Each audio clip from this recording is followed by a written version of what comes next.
Partner ha, sa Gisad. Mm. Oh, dyan sa may Bagyo. Mismo sa ano yun eh, malapit lang yun sa, alam ko sa may Burnham Park. Hindi ba tinirahan mo yun? Oo, parang nagpunta ako dyan. Ngayon partner ito ha, ang sinasabi natin, At sino naman ang kasama? Ako, may kasama po siya. confidential na yun. Confidential po, confidential. Magkakasama kami nun eh. Magkakasama kami sa Baguio, kaya alam ko eh.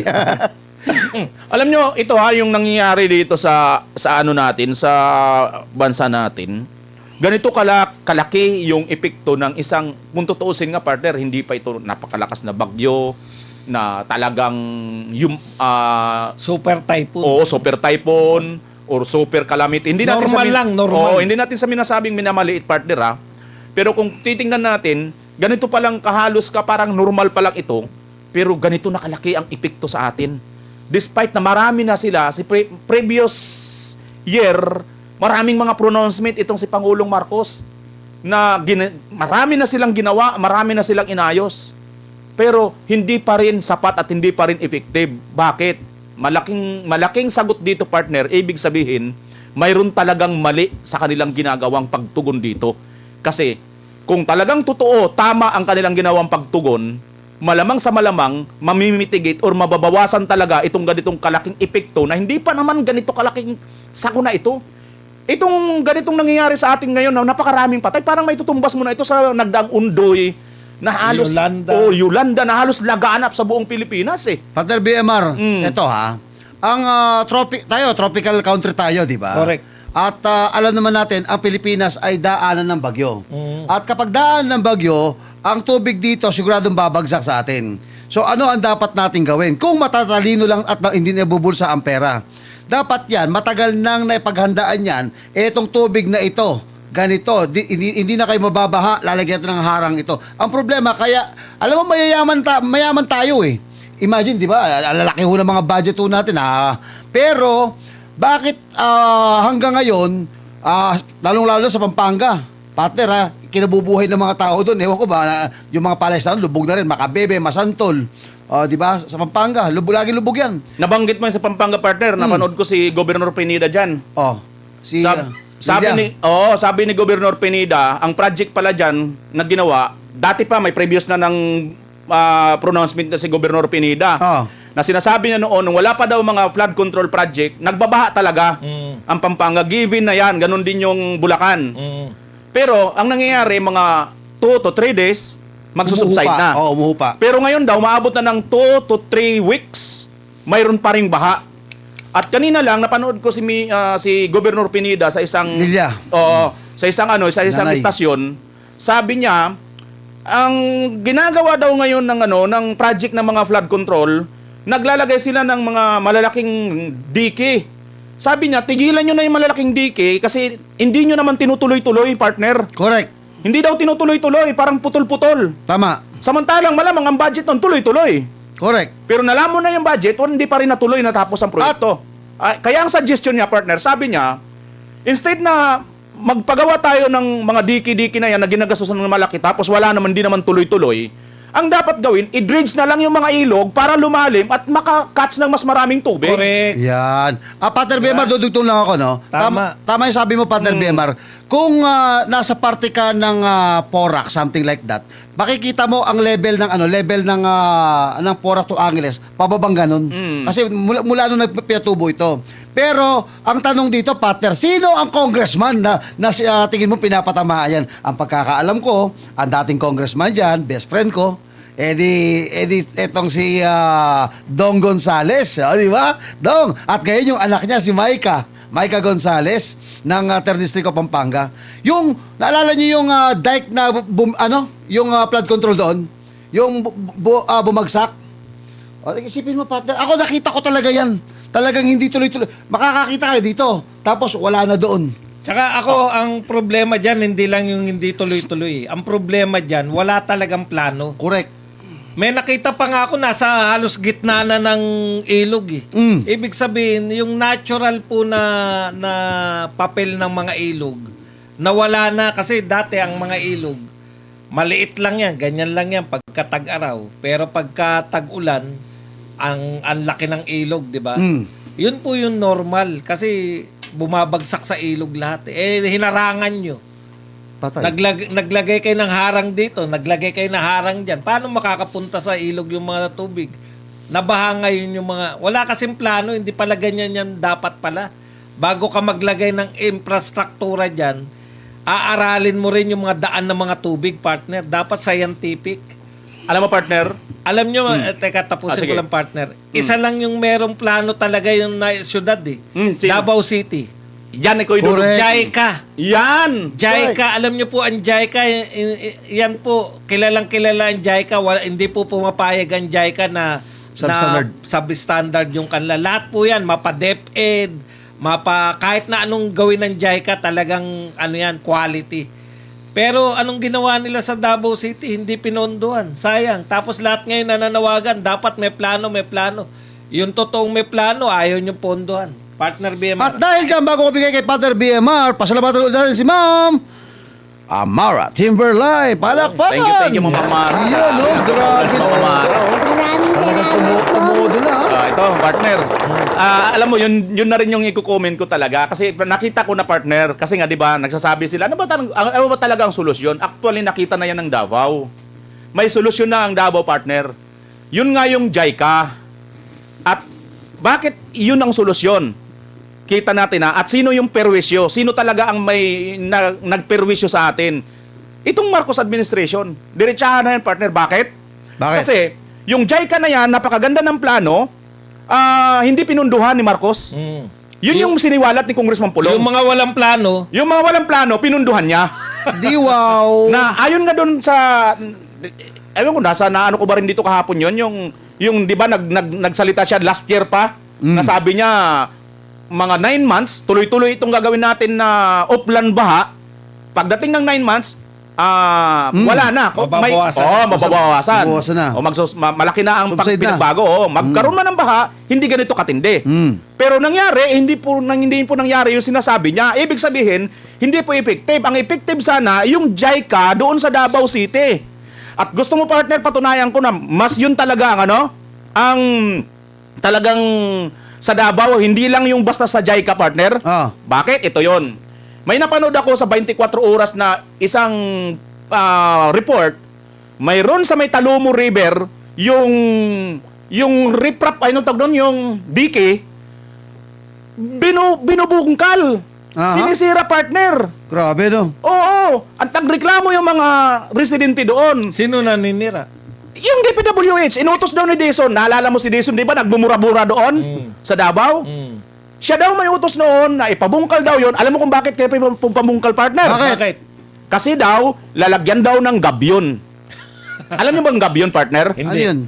Alam ko yung gabyon kasi sa Pangasinan, sa Ilog, ginagawa yon ng mga Japanese kontraktor. Parta Yung gabyon na yon, isang parang net na steel net. Kinakargahan ng mga bato yon na parang ang laban ng 3 meters, 1 meter yung lapad, pinagpa-file yon sa ilog. Parang nagsisilbi yun na Ibig sabihin, yung magandang infrastructure, wawasakin para lagyan ng gabyon. correct, partner. At hindi lang basta maganda yon, proven yun. Bakit kamo? Dumaan yung mga bagyo, dumaan yung mga sakuna, dumaan yung mga pagbaha dyan sa Talumo River. Ayon sa mga residente doon na galit, hindi yun nasira. Correct. Nasira yun nung pinabsira ni Dizon. Kasi daw lalagyan daw ng net or kaya gabyon. Di ba isang malaking katarantaduhan? Sila talaga ang perwisyo eh. Kasi biruin mo yan, mayroon ng planong matino ang JICA. Ang JICA, ayon nga kay Partner Buds, hindi pumapayag yan na substandard yung mga proyekto. Correct. Ang ginawa ni Marcos, hindi pinunduhan, pinatigil yan. So anong nangyari? Walang nakaano sa baha sa Davao, which is sana yun ang magiging solusyon. At yun sana kung pinatupad ni Marcos dito sa buong Pilipinas, malamang tapos na itong baha ngayon. Yun lang naman ang pinakiusap ng mga Duterte sa kanya na ituloy mo yung mga build project. Yun lang naman ang kasunduan. Kaya etong si BP Sara, partner, napasama niya bilang Vice Presidente. Partner, eto, total baha ang pinag-uusapan natin. Eto po, flood control budget sa 2027, matinding dinepensahan ng mga mambabatas. Matinding dinepensahan ng ilang mambabatas ang paglalaan ng pondo para sa flood control projects sa 2027 budget sa kabila ng nakaraang issue sa mga umano'y ghost at substandard projects. Ayon kay House Deputy Speaker Paulo Ortega, mahalagang ipagpatuloy ang flood mitigation projects lalo na sa lugar na high risk sa pagbaha. Sinabi naman ni House Deputy Speaker Janet Garin na hindi dapat abandonahin ang mga flood control project dahil mahalaga ang mga ito sa pagprotekta sa komunidad. Iginiit ni Marikina 2nd District Representative Miro Kimbo na hindi masama ang flood control project sa sarili nito pero dapat may transparency, accountability at mahigpit na safeguard sa implementasyon. Inihanda ng DBM ang 7.2 trillion proposed 2027 National Expenditure Program na formal nang isinumite sa Pangulo. Gusto po nilang bigyan uli ng budget. Anong masasabi mo rito, partner? Alam mo, Sang-ayon ka ba dyan sa flood control budget ulit? alam mo, may trust issue na tayo ditong pinag-uusapan noong nakaraan, di ba? Yung nakaraang budget natin, malaki rin. Trillion din ang budget natin. Then later on, nauwi po tayo sa mga korupsyon, itong ghost project. Ngayon, pag itong perang ito, halimbawa lang, itong perang ito, na i-release ito at ibigay, at walang mga proyektong naipakita, pustahan ako at pupusta ako. Ito si Ortega, itong si Nagarin, yung mga involved Si na mga... Kimbo. Si Kimbo, mga ito, wala kaming alam dyan. DPWH ang may problema dyan, hindi kami. Linis diba? kamay. Maghuhugas sa mga Kotso Pilato. Bakit? Alam mo bakit? Sila ngayon yung magpapa-approve dito eh. Bawat distrito ho nila, halimbawa, tatlo kaming congressman dito, tatlong distrito, ako yung District 1. Meron hong flood control yung akin, lalagyan ko yan. O ngayon, ako magpo-propose eh. Ako rin makikiusap doon. Ako rin na magre-release ng budget. Di ba? O ngayon, Namimiss yata nila yung budget nila sa oo. flood control. Alam nyo yung flood control na to, eto, mula sa umpisa, sabi ko na sa inyo, taon-taon na lang, may budget sa flood control, taon-taon na lang, may budget na inilalabas, pero, mga kabayan, lubog pa rin tayo. Pero partner, nakalula to. 7.2 trillion ang pinopost ngayong 2017.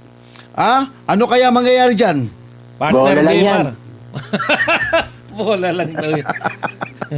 Sinabi daw ni Speaker Janet Garin na hindi dapat Deputy lang, partner. Deputy Speaker na hindi daw dapat abandonahin ang flood control project dahil mahalaga ang mga ito sa pagprotekta sa mga komunidad. Alam mo, sa unang banda, sa unang malas, Deputy Speaker Garin, tama naman yan sinasabi mo na yan. Pero ang problema, hindi mo naman sinundan, Janet Garin, kung ano ang plano mo. Doon sa pagdepensa mo na yan, dapat may kaakibat ka. Sandali. Ito bang dinidipinsahan mo na flood control project na hindi dapat punduhan ay gusto mong papunduhan? Sige, punduhan natin, ituloy natin. Pero ano ang plano mo? Ano ang gagawin mo doon sa pera na nakapondo dyan? Kung mauulit lang din, recycle lang, pinupunduhan taon-taon, pero pinupunduhan pa rin, baha pa rin tayo, pinupunduhan pa rin, araw taon-taon pa rin na hindi natin kaya solusyonan yung baha, saan napupunta yung pera, Janet Garin? At ito pa, itong si Miri Kimbo. Sabi niya, iginit ni Marikina 2nd District Representative Kimbo, hindi masama ang flood control project sa sarili nito, pero dapat may transparency at accountability, may higpit na safeguards sa mga implementasyon. Correct ka dyan, tama ka naman. Ang problema, ikaw mismo, Kimbo, nung isang araw, mayroon kang vlog. Anong vlog niya? Nagagalit ka kasi nga, defective yung flood control mo. Marikina yan. Sa Marikina, partner, sa ilo. Marikina. Nandoon siya. Galit na Nakita galit mo siya. nga yan. O, di ba? Hindi gumagana yung, Hindi yung gumagana. pumping station. Kaya kayo na nagdidepensa dito sa flood control project, maging tapat kayo sa taong bayan. O, sabihin ninyo, pagpalagay na natin, tatanggapin namin na taong bayan kasi kami naman talaga nanggagaling naman sa tax namin yan na pinupundo dyan. Pero por 10%, bigyan nyo naman kami ng seguridad na ito yung gagawin namin. Hindi yung didepensahan mo lang, pero wala ka namang plano.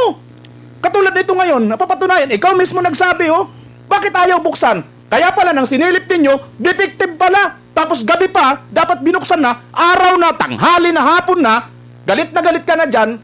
Ano ibig sabihin? Wala sa ayos ang inyong mga ginagawa. nagpapakawala tayo ng mga pera na inaagos ng baha na tinatangay ng malita. Yun. Correct na correct ka dyan. Alam mo, simple lang naman, no? Paano kayo pagtitiwalaan?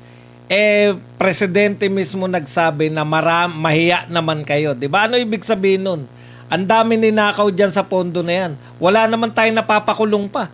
Ano sabi ni Sandro Marcos? Imbis na mag-imbestiga kayo. Hindi namin pwedeng imbestigahan kasi yung mga congressman ang involved. Di ba? Wala raw maniniwala sa kanila pagka ano man yung maging resulta, hindi sila paniniwalaan.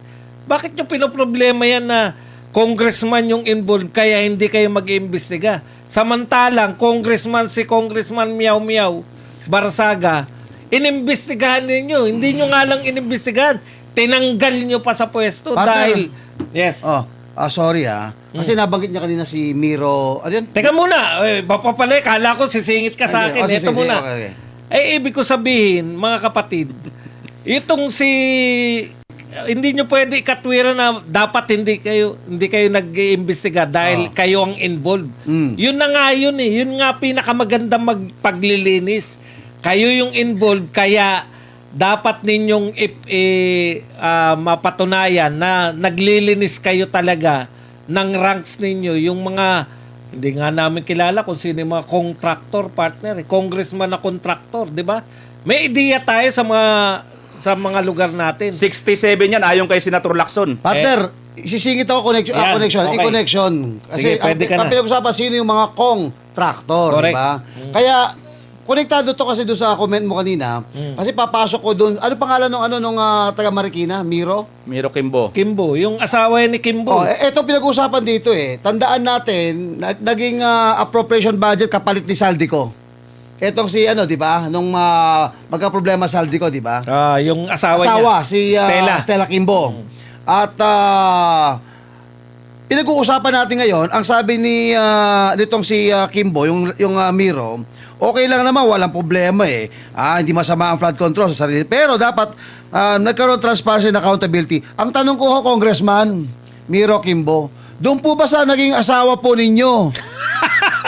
Ano naging asawa? Asawa niya pa rin. Asawa niya pa rin. Sa asawa mo ba? Sa asawa mo ba? Asawa mo ba? Sesyo naman. Ayan tuloy. Eto doon sa asawa mo. Yan. Pater, akala ko may number 2 Pasensya na number 1 lang pala.